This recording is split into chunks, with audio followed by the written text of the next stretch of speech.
고가도로를 철거하면 도시가 죽는다. 일본 정부는 3조 엔을 들여 도쿄, 니혼바시 고속도로를 지하로 옮기려 합니다. 철거는 경제적 자살이라 믿었기 때문이죠. 그런데 서울은 정반대 선택을 했습니다. 청계고가를 철거하고 하천을 복원했어요. 일본 도시재생 전문가 다나카 켄지는 경제 논리에 맞지 않는다며 서울행 비행기에 올랐습니다. 하지만 그가 목격한 건 30% 지가 상승, 연 2천만 관광객, 그리고 연간 1,200억 원 에너지 절감 효과였습니다. 철거가 아니라 복원이 경제를 살렸어요. 개발 중심 사고를 뒤집은 청계천의 역설, 지금부터 그 놀라운 기록을 공개합니다. 안녕하세요. 저는 다나카 켄지입니다. 일본에서 도시재생 컨설턴트로 일한 지 20년째죠. 그날 아침 제 책상 위에는 두꺼운 보고서가 놓여 있었어요. 니혼바시 고속도로 지하화 프로젝트 최종 검토안이었습니다. 3조 엔입니다. 한화로 30조 원이 넘는 천문학적 예산이었죠. 1964년 도쿄올림픽을 앞두고 건설된 니혼바시 고속도로를 지하로 옮기는 프로젝트였어요. 일본 정부는 10년 넘게 이 계획을 논의해왔습니다. 하지만 예산 때문에 번번이 무산됐죠. 저는 이 프로젝트의 경제성 검토를 맡았어요. 20년 동안 오사카 재개발, 요코하마 항만 정비, 교토 구도심 재생 프로젝트를 총괄했습니다. 그래서 확신이 있었죠. 고가도로는 도시의 생명선이라고요. 보고서를 넘기며 숫자들을 확인했습니다. 니혼바시 고속도로를 이용하는 차량이 하루 10만 대예요. 이 도로가 사라지면 도쿄 교통은 마비됩니다. 우회 도로를 만들어야 하고 공사 기간 동안 경제 손실이 막대하죠. 철거는 선택지가 아니었어요. 지하화만이 유일한 답이었습니다. 고가도로는 유지하면서 경관도 되살리는 방법이었으니까요. 하지만 3조 엔이라는 예산이 문제였습니다. 그날 오후 동료 사토가 제 사무실로 들어왔어요. 태블릿을 내밀며 말했습니다. 켄지 상, 이 기사 좀 보세요. 화면에는 서울 청계천 기사가 떠 있었어요. 고가도로를 철거하고 하천을 복원했다는 내용이었습니다. 저는 고개를 저었어요. 또 시작이군요. 환경주의자들의 이상론이죠. 경제를 모르는 사람들이에요.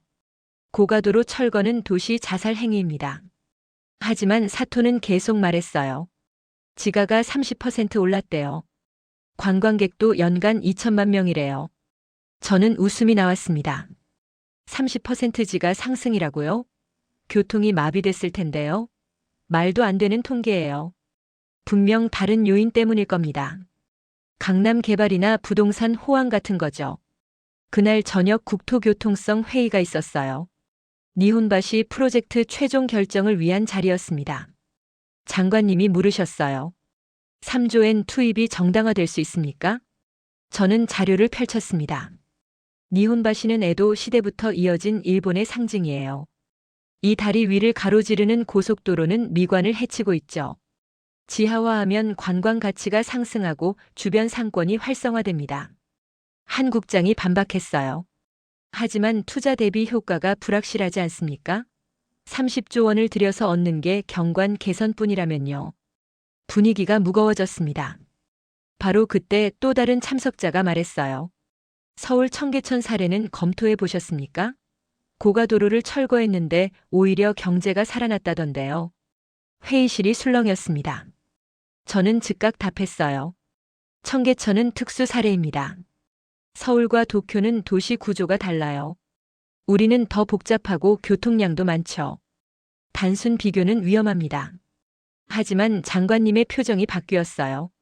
직접 확인해 보시죠. 청계천을 조사하고 보고서를 제출하세요. 만약 정말 성공 사례라면 우리도 배워야 하니까요. 그렇게 서울행이 결정됐습니다. 집으로 돌아가는 길 저는 짜증이 났어요. 시간 낭비예요. 청계천이 성공했다는 건 분명 과장된 보도일 겁니다. 언론은 항상 긍정적인 면만 부각하죠. 실패 사례나 숨겨진 비용은 보도하지 않아요. 그날 밤 집에서 청계천 자료를 찾아봤습니다. 위키백과 서울시 홈페이지, 몇몇 학술 논문까지 읽었어요. 복원 길이 5.8km, 공사 기간 2년, 총 사업비 3,900억 원이었습니다. 3,900억 원이라고요? 저는 계산기를 두드렸어요. 엔화로 약 390억 엔입니다.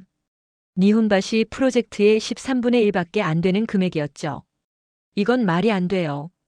도쿄와 서울의 물가 차이를 고려해도 너무 저렴했습니다. 분명 숨겨진 비용이 있을 거예요. 유지 관리비나 교통 대책 비용 같은 게 빠져 있을 겁니다. 아니면 부실 공사였거나요. 논문 하나가 눈에 들어왔어요. 서울대 환경대학원 교수가 쓴 연구였습니다. 청계천 복원 후 주변지가 변화 분석이라는 제목이었죠. 그래프를 봤어요. 2003년 복원 전과 2008년 비교 데이터였습니다.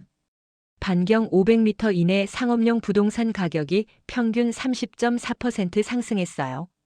주거용은 25.7% 올랐죠. 저는 고개를 가웃거렸습니다. 이상해요. 고가도로를 철거하면 교통이 불편해지는데 지가가 오른다고요? 경제 논리에 맞지 않습니다. 접근성이 떨어지면 부동산 가치는 하락하는 게 정상이에요. 다른 요인이 있었을 겁니다.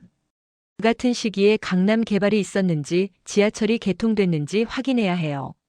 청계천 때문이 아니라 다른 개발 사업의 파급 효과일 가능성이 높죠. 노트북을 덮으며 생각했습니다. 직접 가서 확인하면 진실이 드러날 거예요.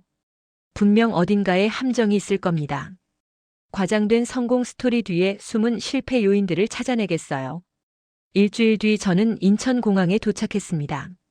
늦은 오후였어요. 통역관이 마중 나와 있었죠. 30대 중반으로 보이는 한국인 남성이었습니다. 자기소개를 했어요. 서울시청 국제협력관에서 나왔다고 했죠. 차 안에서 그가 물었어요.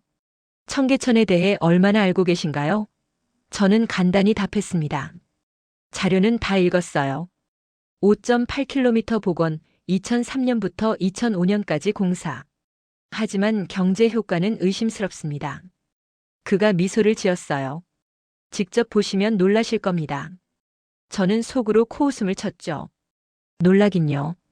실망할 준비는 되어 있습니다. 20년 경력이 헛것이 아니에요. 호텔에 체크인하자마자 가방을 풀었습니다. 노트북, 카메라, 측정 장비들을 챙겼어요. 내일부터 본격적인 조사가 시작됩니다. 청계천의 진짜 모습을 파헤치겠어요. 창밖을 바라봤습니다. 저 어딘가에 청계천이 흐르고 있겠죠. 과장된 성공 신화의 실체를 확인할 시간이에요. 저는 확신했습니다. 경제 논리는 거짓말하지 않아요. 다음 날 아침 일찍 청계천으로 향했습니다. 통역관이 호텔 로비에서 기다리고 있었어요. 지하철을 타고 가자고 제안했죠. 저는 동의했습니다. 대중교통을 이용하면 도시를 더 잘 이해할 수 있으니까요. 지하철 5호선 광화문역에서 내렸어요. 계단을 올라 지상으로 나오는 순간 놀랐습니다. 사거리 한복판에 하천이 흐르고 있었어요. 도심 중심부인데도 물소리가 들렸죠.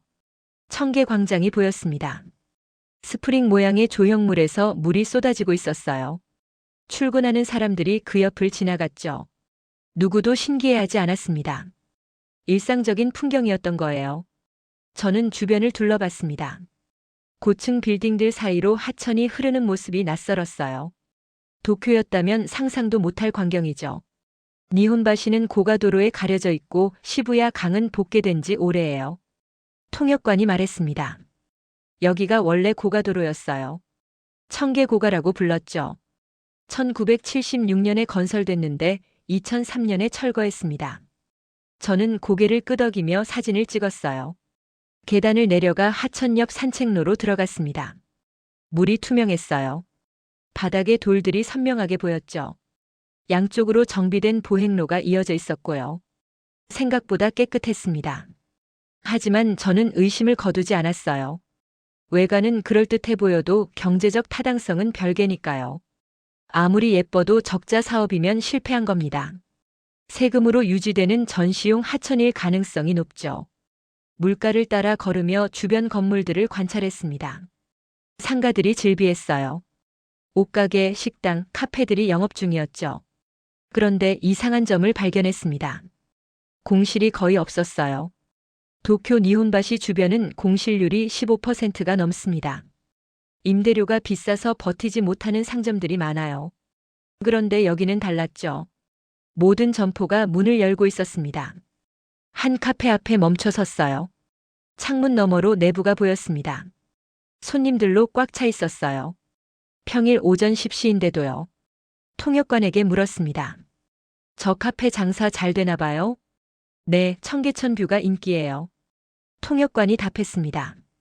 관광객들도 많이 오고 직장인들도 자주 와요. 점심시간이면 자리 잡기 힘들 정도죠. 저는 고개를 갸우뚱했어요.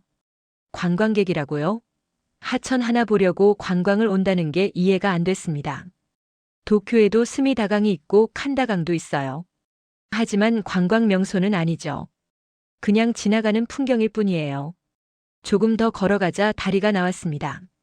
광통교라는 이름이 적혀 있었어요. 다리 위에서 하류 방향을 바라봤죠. 하천이 빌딩 숲 사이로 구불구불 이어져 있었습니다. 사진을 찍는 관광객들이 보였어요. 중국어, 영어, 일본어가 뒤섞여 들렸습니다. 한 일본인 커플이 셀카를 찍고 있었죠. 저는 그들에게 다가가 일본어로 물었습니다. 여기 어떻게 알고 오셨어요? 여성이 밝게 웃으며 답했어요. 인스타그램에서 봤어요. 청계천 야경이 예쁘다고 해서 꼭 와보고 싶었거든요. 낮에도 좋네요. 남성이 거들었습니다. 도쿄에도 이런 곳 있으면 좋겠어요. 니혼바시는 고가도로 때문에 안 보이잖아요. 그 말에 제 표정이 굳었습니다. 일본인들도 니혼바시의 문제를 알고 있었던 거예요.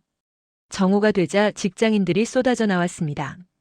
점심시간이었죠. 많은 사람들이 청계천으로 향했어요.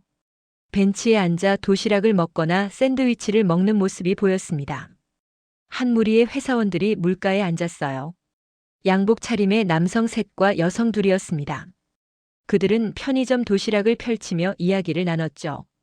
웃음소리가 들렸어요. 저는 그 장면을 보며 생각했습니다. 도쿄 직장인들은 점심시간에 어디로 갈까요? 대부분 사무실 근처 식당이나 편의점이에요. 공원이 있어도 멀거나 작죠. 이런 여유로운 풍경은 드뭅니다. 오후가 되자 통역관이 제안했어요. 서울시청에서 담당자를 만나보시겠어요? 보건 과정과 경제 효과 자료를 볼 수 있을 겁니다. 저는 고개를 끄덕였습니다. 바로 그게 필요했어요. 시청으로 이동하며 저는 노트에 메모했습니다. 첫인상 정리였죠. 외관은 성공적으로 보임. 상권 활성화 징후 있음.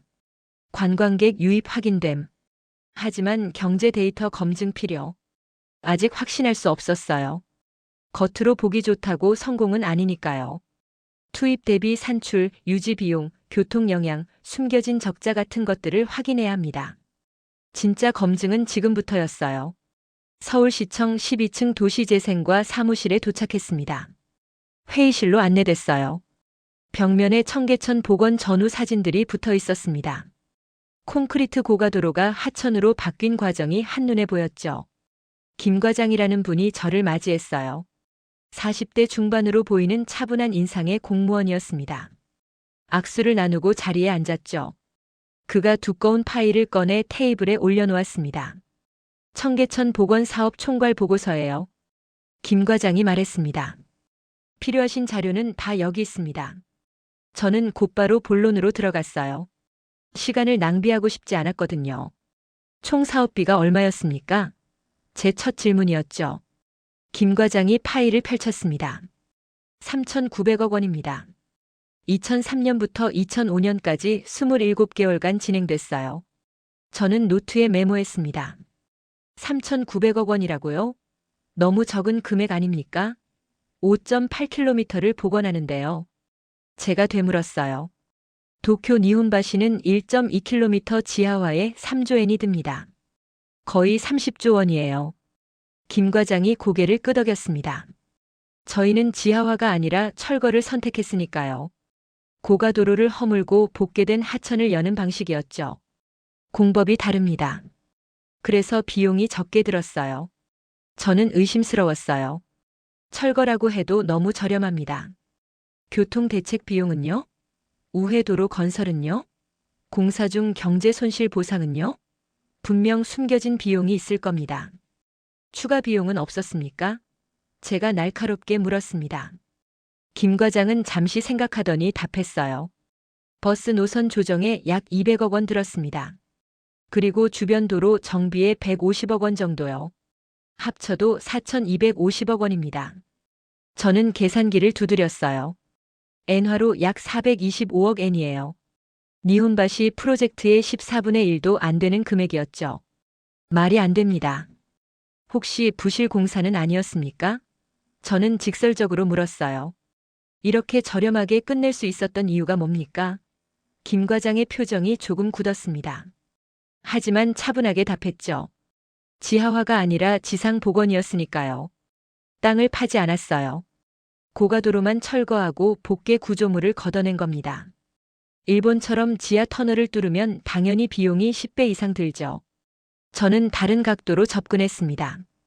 교통 문제는 어떻게 해결했습니까? 하루 12만 대가 이용하던 고가도로를 없앴는데 차들은 어디로 갔나요? 분명 교통 대란이 있었을 겁니다. 김 과장이 그래프를 보여줬어요.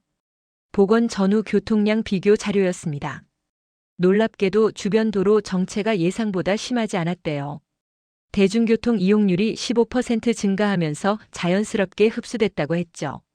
믿기지 않았습니다. 도쿄에서는 상상할 수 없는 일이에요. 고가도로 하나만 공사해도 교통대란이 벌어지거든요. 우회로를 만들어도 정체는 필수죠.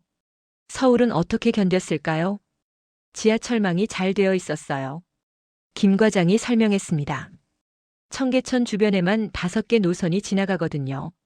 사람들이 차 대신 지하철을 선택했죠. 그래서 교통 충격이 적었습니다. 저는 다음 질문으로 넘어갔어요. 경제 효과는 어떻습니까? 주변 상권이 활성화됐다고 하던데 정말입니까? 김 과장이 또 다른 자료를 꺼냈습니다. 서울시립대 연구팀이 조사한 보고서였어요. 복원 후 3년 시점 조사예요. 반경 500m 이내 상업용 부동산 가격이 평균 30.2% 상승했습니다. 주거용은 26.8% 올랐고요. 제 눈이 그 숫자에 고정됐습니다. 30.2%라고요? 저는 믿을 수 없다는 표정을 지었어요. 교통이 불편해졌는데 부동산 가격이 오른다는 게 말이 됩니까? 경제 논리에 맞지 않아요. 다른 요인이 있었을 겁니다. 같은 시기에 강남 개발이 있지 않았습니까? 제가 물었습니다. 지하철 신설은요? 대형 쇼핑몰 개장은요? 청계천 때문이 아니라 다른 개발의 영향일 수 있어요. 김 과장이 고개를 저었습니다. 통제 집단과 비교했어요. 청계천 주변과 비슷한 조건의 다른 지역 부동산 가격은 15% 상승에 그쳤습니다. 청계천 효과가 2배였던 거죠. 저는 팔짱을 꼈습니다. 여전히 납득이 안 됐어요. 부동산 가격이 오르면 임대료도 오르겠죠? 그럼 상인들이 버티지 못하고 떠났을 텐데요. 공실률은 어떻습니까? 오히려 낮아졌어요. 김 과장이 답했습니다. 복원 전 18%였던 공실률이 2008년에는 9%로 떨어졌어요. 임대료가 올랐지만 매출도 함께 올라서 버틸 수 있었던 거죠. 말이 안 됩니다.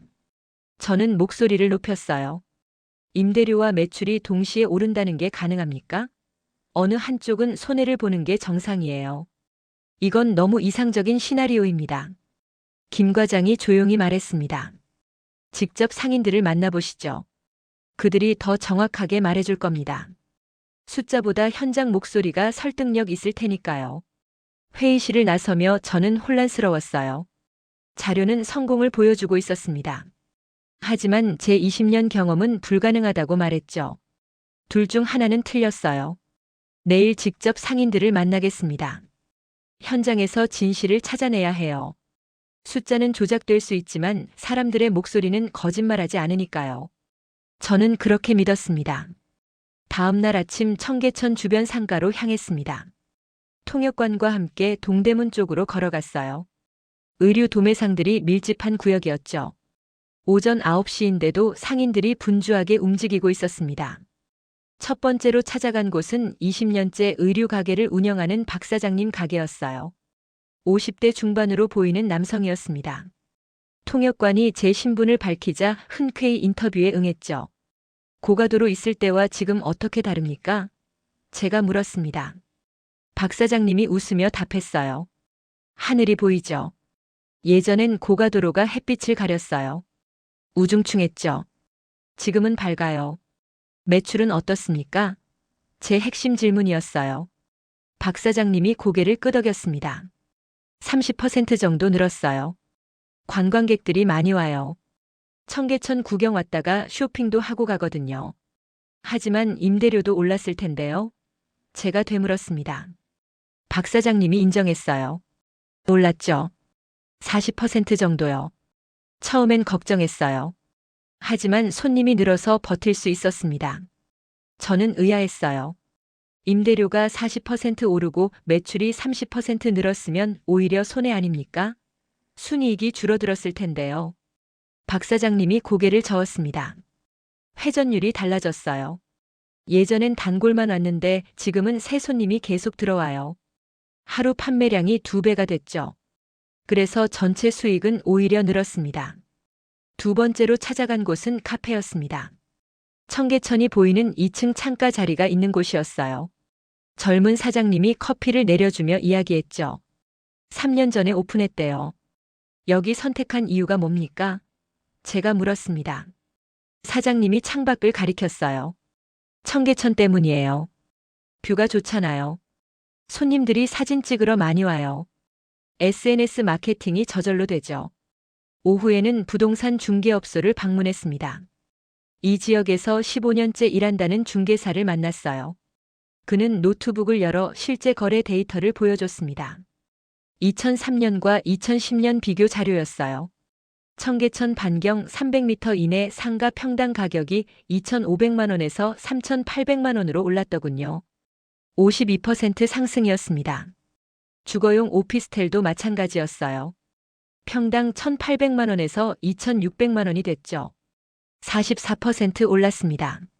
중개사가 말했어요. 청계천 뷰 있으면 프리미엄 붙어요. 저는 혼란스러웠습니다. 현장 목소리가 데이터와 일치했어요. 조작이 아니었던 거죠. 정말로 경제가 살아난 겁니다. 하지만 여전히 이해할 수 없었어요. 숙소로 돌아와 노트북을 펼쳤습니다. 도쿄 사례와 비교해 봤어요. 니혼바시 주변은 30년간 지가가 정체 상태예요. 개발 계획만 나오고 실행은 안 되니까요. 청계천은 달랐습니다. 철거라는 과감한 결정을 내렸고 2년 만에 완성했어요. 그리고 경제가 반응했죠. 제 20년 경험이 흔들리기 시작했습니다. 사흘째 되는 날 저녁 청계천을 다시 찾았습니다. 이번에는 혼자였어요. 통역관 없이 순수하게 관찰하고 싶었거든요. 해질 무렵 광교 근처에 도착했죠. 퇴근 시간이었습니다. 수많은 직장인들이 청계천으로 쏟아져 나왔어요. 양복 입은 남성들, 하이힐 신은 여성들이 산책로를 걸었죠. 벤치마다 사람들이 앉아 있었습니다. 한 무리의 회사원들이 물가에 앉았어요. 편의점 맥주를 마시며 이야기를 나누고 있었습니다. 웃음소리가 들렸죠. 저는 조금 떨어진 벤치에 앉아 그들을 관찰했어요. 도쿄 직장인들의 퇴근길과 비교됐습니다. 대부분 지하철역으로 직행해요. 회사 근처 이자카야에서 술 마시거나 집으로 바로 가죠. 이렇게 도심 한복판에서 여유를 즐기는 모습은 드뭅니다. 조금 더 걸어가자 외국인 관광객들이 보였어요. 큰 캐리어를 끌고 다니는 서양인 가족이었습니다. 아이 둘을 데리고 있었죠. 아빠가 스마트폰으로 하천을 촬영하고 있었어요. 저는 용기를 내 영어로 말을 걸었습니다. 실례지만 어디서 오셨어요? 남자가 밝게 웃으며 답했어요. 호주에서 왔어요. 서울 관광 중인데 청계천이 정말 좋네요.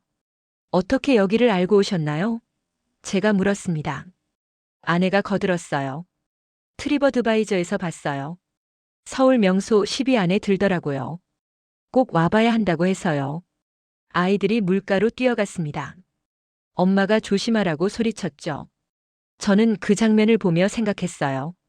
청계천이 관광 상품이 된 겁니다. 하천 하나가 도시 마케팅 도구로 작동하고 있었죠. 밤이 되자 조명이 켜졌습니다. LED 조명이 물 위를 비추며 환상적인 분위기를 만들었어요. 더 많은 사람들이 몰려들었죠. 연인들, 가족들, 친구들이 삼삼오오 걸어 다녔습니다. 한 청년이 기타를 들고 나타났어요. 다리 아래 작은 공간에서 연주를 시작했습니다. 사람들이 하나둘 모여들었죠. 동전을 넣는 사람들도 있었어요. 저는 멀리서 그 광경을 지켜봤습니다. 거리 공연이 자연스럽게 이루어지고 있었어요. 단속하는 사람도 없었고 민원을 넣는 사람도 없었죠. 모두가 즐기는 분위기였습니다. 도쿄였다면 어땠을까요? 먼저 허가를 받아야 해요. 소음 민원이 들어오고 경찰이 출동하죠. 자유로운 문화 활동이 힘듭니다. 여기는 달랐어요. 다음 날 아침 서울연구원을 방문했습니다.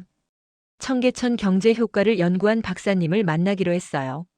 그는 10년간 청계천을 추적 조사했다고 했죠. 회의실에서 박사님이 연구 자료를 펼쳤습니다. 관광객 유입 효과 분석이었어요. 2005년 개장 첫 해 관광객이 480만 명이었대요. 2010년에는 1,800만 명으로 늘었죠. 직접 경제 효과만 연간 2조 원입니다. 박사님이 설명했어요.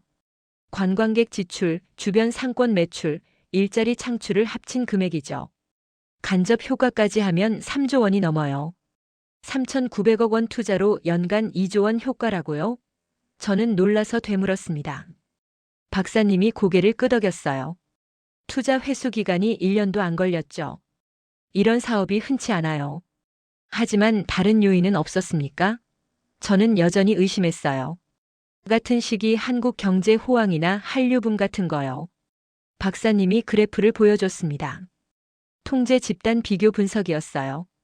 청계천이 없는 다른 서울 지역과 비교한 거죠. 청계천 주변만 유독 경제 지표가 높았습니다. 명백한 청계천 효과였어요. 접근성은 어떻습니까? 제가 물었습니다. 고가도로를 없앴으니 차량 접근이 불편해졌을 텐데요. 박사님이 웃으며 답했어요. 오히려 좋아졌어요. 고가도로가 있을 때는 차로만 접근 가능했습니다. 하지만 지금은 지하철역이 5개나 연결돼 있어요. 걸어서 오는 사람들이 많아졌죠. 보행 접근성이 차량보다 중요했던 겁니다. 저는 그제야 깨달았습니다. 도쿄의 실수가 뭔지요. 우리는 차량 중심으로만 생각했어요. 고가도로가 있어야 접근이 편하다고 믿었죠. 하지만 서울은 사람 중심이었습니다. 연구원을 나서며 저는 확신이 흔들렸어요. 청계천은 진짜 성공 사례였습니다. 데이터도 현장도 모두 같은 이야기를 하고 있었죠. 제가 틀렸던 겁니다. 닷새째 되는 날 서울시립대 환경공학과를 방문했습니다. 청계천 열섬 효과 연구를 진행한 교수님을 만나기로 했어요. 이 부분은 제가 전혀 예상하지 못한 영역이었죠. 연구실에 들어서자 벽면에 열화상 카메라 사진들이 붙어 있었습니다. 서울 도심의 온도 분포를 보여주는 자료였어요. 빨간색과 파란색이 뚜렷하게 대비됐죠. 교수님이 2장의 사진을 나란히 놓았습니다. 2003년 여름과 2010년 여름 비교였어요. 첫 번째 사진에서 청계천 구역은 빨간색이었습니다. 주변보다 온도가 높았던 거죠. 고가도로와 복개 구조물이 열을 흡수했어요. 교수님이 설명했습니다. 콘크리트가 태양열을 받아 뜨거워지면 밤에도 식지 않아요. 도심 온도가 계속 올라가는 겁니다. 두 번째 사진은 달랐습니다. 청계천 구역이 파란색으로 바뀌어 있었어요. 주변보다 확연히 낮은 온도를 보였죠. 교수님이 구체적인 숫자를 말했습니다. 여름철 낮 최고 기온이 평균 3.6도 낮아졌어요. 밤 최저 기온은 5.9도 차이가 났습니다. 청계천이 도시의 냉각 장치 역할을 한 거죠. 저는 놀라서 되물었어요. 5.9도 차이라고요? 그게 가능합니까? 교수님이 고개를 끄덕였습니다. 물의 증발 효과예요. 하천 표면에서 수증기가 올라가면서 주변 온도를 낮춥니다. 자연 냉방이죠. 그럼 에어컨 사용량이 줄었겠네요? 제가 물었습니다. 교수님이 다른 자료를 꺼냈어요. 한국전력공사와 공동 연구한 데이터였습니다. 청계천 반경 1km 이내 건물들의 전력 사용량 비교였죠. 2003년 대비 2010년 여름철 냉방 전력이 14% 감소했습니다. 교수님이 말했어요. 외부 온도가 낮아지니 실내 냉방 부담이 줄어든 거예요. 에어컨을 덜 틀게 됐죠. 14%라고요? 저는 계산을 시작했습니다. 청계천 주변 건물이 몇 동이나 됩니까? 교수님이 답했어요. 상업용 건물만 약 2,300동입니다. 주거용까지 합치면 5,000동이 넘어요. 건물당 여름철 전기료를 평균으로 계산해 봤습니다. 14% 절감이면 건물당 월 50만 원 정도예요. 2,300개 건물이면 월 11억 원입니다. 여름 3개월이면 33억 원이죠. 교수님이 정정했습니다. 저희 계산으로는 연간 1,200억 원 절감 효과예요. 겨울철 난방비 절감까지 포함한 금액이죠. 하천이 여름엔 냉각, 겨울엔 습도 조절 역할을 하거든요. 저는 충격을 받았습니다. 1,200억 원이라고요? 3,900억 원 투자로 매년 1,200억 원을 절약한다는 말씀입니까? 4년이면 투자금을 회수하는 거잖아요. 그것뿐이 아닙니다. 교수님이 계속 설명했어요. 대기질도 개선됐어요. 미세먼지 농도가 12% 낮아졌습니다. 하천 주변 식물들이 공기를 정화하거든요. 화면에 그래프가 나타났습니다. 청계천 복원 전후 PM10 수치 비교였어요. 복원 전 연평균 58마이크로그램이었던 게 복원 후 51마이크로그램으로 떨어졌더군요. 대기질 개선의 경제적 가치는요? 제가 물었습니다. 교수님이 답했어요. 호흡기 질환 감소, 의료비 절감, 노동 생산성 향상을 합치면 연간 800억 원 정도로 추산됩니다. 저는 노트에 숫자를 정리했습니다. 관광 수입 2조 원, 에너지 절감 1,200억 원, 건강 효과 800억 원. 합계 2조 2천억 원이에요. 연간 효과가 투자금의 5배가 넘습니다. 도쿄 니혼바시와 비교가 됐습니다. 우리는 3조엔을 들여 지하화하려 해요. 하지만 경제 효과 분석은 제대로 안 했죠. 경관 개선만 생각했지 에너지나 환경은 고려하지 않았어요. 서울은 달랐습니다. 복원 전부터 종합적으로 분석했어요. 관광, 경제, 환경, 에너지를 모두 계산에 넣었죠. 그래서 3,900억 원 투자를 결정할 수 있었던 겁니다. 연구실을 나서며 저는 생각했습니다. 일본이 배워야 할 게 기술이 아니에요. 접근 방식입니다. 우리는 좁게 생각했어요. 교통과 경관만 봤죠. 하지만 서울은 도시 전체를 봤습니다. 택시를 타고 호텔로 돌아가는 길에 청계천을 지났습니다. 저녁 시간이라 조명이 켜져 있었어요. 많은 사람들이 산책을 하고 있었죠. 저는 창밖을 바라보며 중얼거렸어요. 이게 진짜 도시 재생이구나. 건물을 짓거나 도로를 넓히는 게 아니에요. 자연을 회복시키고 사람들에게 돌려주는 거죠. 그것이 경제도 살리고 환경도 살리는 겁니다. 일주일째 되는 날 마지막 미팅이 잡혔습니다.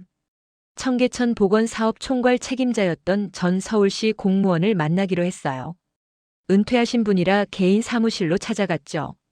60대 중반으로 보이는 온화한 인상의 남성이었습니다. 차를 내주시며 자리에 앉았어요. 저는 일주일간 조사한 내용을 정리해서 말씀드렸습니다. 데이터는 모두 확인했습니다.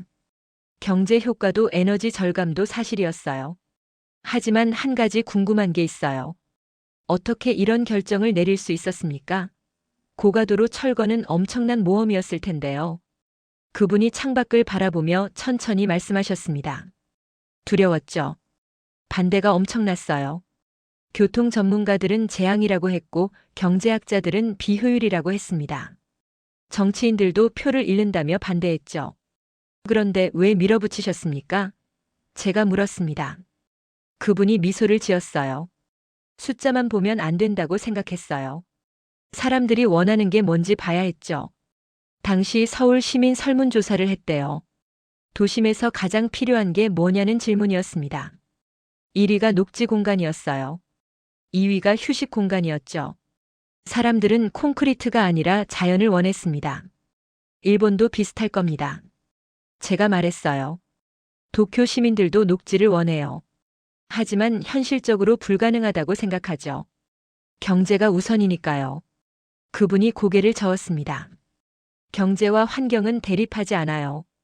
청계천이 증명했죠. 자연을 회복시키니 경제도 살아났습니다. 관광객이 왔고 상권이 활성화됐어요. 에너지도 절약됐고요. 하지만 위험 부담이 컸지 않습니까? 저는 되물었습니다. 실패했으면 책임을 지셨을 거예요. 그분이 차분하게 답했어요. 물론이죠. 하지만 하지 않는 위험도 있어요. 니혼바시를 보세요. 그분이 말했습니다.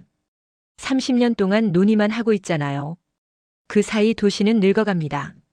사람들은 떠나가고요. 결정을 못 내리는 것도 실패예요. 저는 할 말이 없었습니다. 정확한 지적이었거든요.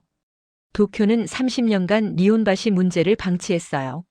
논의만 했지 실행하지 않았죠. 그 사이 주변 상권은 쇠퇴했습니다. 한국과 일본의 차이가 뭘까요? 제가 조심스럽게 물었습니다. 그분이 잠시 생각하더니 답했어요. 속도일 겁니다. 한국은 빠르게 결정하고 실행해요. 물론 실수도 많죠. 하지만 배우는 것도 빠릅니다. 일본은 신중해요. 그분이 계속 말했습니다. 완벽을 추구하죠. 하지만 너무 신중하면 기회를 놓쳐요. 청계천도 완벽하지 않았습니다. 문제도 있었어요. 하지만 시작했고 개선해 나갔죠. 어떤 문제가 있었습니까? 제가 물었습니다. 초반에 수질 관리가 어려웠대요. 악취도 났고요. 하지만 3년간 시행착오를 거치며 해결했답니다. 포기하지 않았던 게 중요했어요. 시민들의 역할도 컸습니다. 그분이 강조했어요. 자발적으로 청소하고 보호했어요. CCTV나 단속 없이도 깨끗하게 유지됐죠. 문화가 만들어진 겁니다. 저는 도쿄를 떠올렸습니다. 우리는 규칙과 단속으로 관리해요. 시민을 믿지 않죠. 하지만 서울은 시민을 믿었고 시민들이 응답했습니다. 이게 차이였어요. 귀국하면 뭘 하실 겁니까? 그분이 물었습니다. 저는 잠시 망설이다 답했어요. 보고서를 쓰겠습니다. 청계천이 성공한 이유를 정리해서요. 니혼바시 프로젝트를 재검토해야 해요. 지하화가 아니라요? 그분이 물었습니다. 저는 고개를 저었어요. 철거를 제한할 겁니다. 3조 엔으로 지하화하는 것보다 3천억 엔으로 철거하는 게 나아요. 나머지 돈으로 다른 하천도 복원할 수 있죠. 그분이 환하게 웃으셨습니다. 용기 있는 결정이네요. 반대가 많을 텐데요. 저는 답했어요. 두렵지만 해야 합니다. 청계천이 가르쳐 줬어요. 올바른 방향이라면 밀고 나가야 한다고요. 사무실을 나서며 저는 가방을 챙겼습니다. 일주일간 모은 자료들이 가득 들어 있었어요. 사진, 데이터, 인터뷰 녹음 파일들이었죠. 이것들이 일본을 바꿀 무기가 될 겁니다. 택시를 타고 호텔로 가는 길에 청계천을 마지막으로 봤습니다. 저녁 조명 아래 물이 반짝이고 있었어요. 사람들이 웃으며 걷고 있었죠. 아름다운 풍경이었습니다. 하지만 제가 본 건 풍경이 아니었어요. 철학이었습니다. 개발이 아니라 복원, 통제가 아니라 신뢰, 완벽함이 아니라 용기. 청계천이 보여준 건 새로운 도시의 가능성이었어요. 내일 일본으로 돌아갑니다. 20년 경력의 확신을 버리고 새로운 길을 찾아야 해요. 쉽지 않을 겁니다. 하지만 청계천이 증명했죠. 변화는 가능하다고요. 도쿄로 돌아온 건 이틀 뒤였습니다. 나리타 공항에 내리자마자 곧바로 사무실로 향했어요. 가방에는 200페이지 분량의 보고서 초안이 들어있었죠. 비행기 안에서 계속 작성했습니다. 다음 날 국토교통성 회의가 열렸습니다. 장관님과 국장들이 참석한 자리였어요. 저는 프레젠테이션을 시작했죠. 첫 슬라이드에는 청계천 야경 사진이 떠올랐습니다. 이것이 철거의 결과입니다. 제가 말했어요. 고가도로를 없앴더니 도시가 살아났습니다. 연간 관광객 2천만 명, 경제 효과 2조 원, 에너지 절감 1,200억 원입니다. 한 국장이 손을 들었어요. 하지만 서울과 도쿄는 다르지 않습니까? 그들은 3,900억 원을 썼지만 우리는 3조 엔이 필요합니다. 저는 고개를 저었습니다. 지하화가 아니라 철거를 하면 됩니다. 제 답변이었어요. 우리도 3천억 엔이면 충분해요. 나머지 2조 7천억 엔으로 도쿄의 다른 하천 10곳을 복원할 수 있습니다. 회의실이 술렁였습니다. 철거라고요? 또 다른 참석자가 물었어요. 교통대란이 일어나지 않겠습니까? 저는 서울 데이터를 보여줬습니다. 대중교통 이용률이 15% 증가하면서 흡수됐어요. 도쿄도 지하철망이 발달했습니다. 충분히 가능해요. 차량 중심이 아니라 보행 중심으로 생각을 바꿔야 합니다. 장관님이 앞으로 몸을 기울였습니다. 재미있는 제안이네요. 하지만 국민 설득이 쉽지 않을 겁니다. 30년 동안 지하화를 이야기해 왔는데 갑자기 철거라니요. 그래서 시범 사업을 제안합니다. 저는 준비한 자료를 펼쳤어요. 작은 규모로 시작하자는 거였죠. 니혼바시 전체가 아니라 200m 구간만 먼저 철거하고 효과를 검증하자고요. 장관님이 고개를 끄덕였습니다. 검토해 보겠습니다. 한국 전문가들도 초청해서 자문을 받죠. 그렇게 첫 단계가 통과됐습니다. 석 달 뒤 서울시 담당자들이 도쿄를 방문했어요. 청계천 보건팀이었죠. 그들은 니혼바시를 둘러보고 구체적인 조언을 해줬습니다. 한국의 시행착오를 공유해 준 거예요. 6개월 뒤 시범 구간 철거가 시작됐습니다. 200m였지만 상징적 의미가 컸어요. 일본 언론이 대대적으로 보도했죠. 도쿄가 변한다는 메시지였습니다. 공사가 진행되는 동안 저는 다른 도시들로부터 연락을 받았어요. 오사카시에서 전화가 왔습니다. 우리도 검토하고 싶다고 했죠. 요코하마시도 관심을 보였어요. 1년이 지났습니다. 니혼바시 시범 구간이 완성됐어요. 작은 하천이 모습을 드러냈죠. 사람들이 몰려들었습니다. 예상보다 반응이 좋았어요. 주변 상가 매출이 20% 올랐습니다. 관광객도 늘었어요. 데이터가 하나씩 나오기 시작했죠. 긍정적 결과들이었습니다. 여론이 바뀌기 시작했어요. 그해 말 정부가 발표했습니다. 니혼바시 전체 복원 계획이었어요. 지하화가 아니라 철거와 복원이었죠. 예산은 5천억 엔으로 책정됐습니다. 당초 계획의 6분의 1이었어요. 뉴스는 일본을 넘어 아시아로 퍼졌습니다.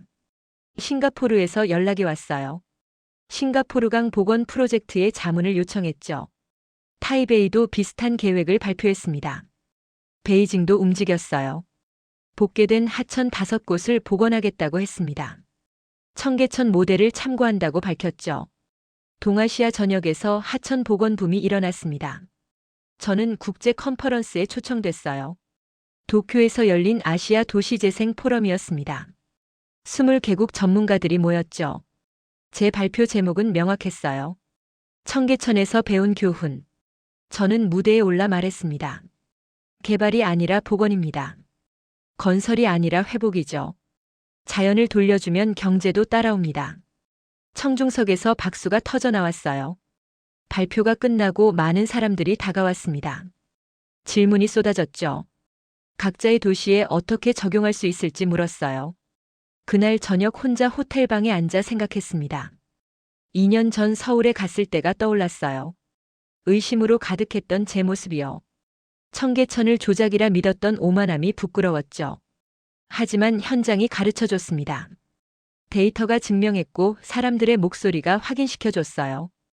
20년 경력의 확신을 버리고 새로운 길을 선택한 게 옳았습니다. 창밖을 바라봤습니다. 도쿄 야경이 펼쳐져 있었어요. 저 어딘가에서 니혼바시 복원 공사가 진행되고 있겠죠. 고가도로가 사라지고 하천이 돌아오고 있을 겁니다. 청계천이 씨앗이었습니다.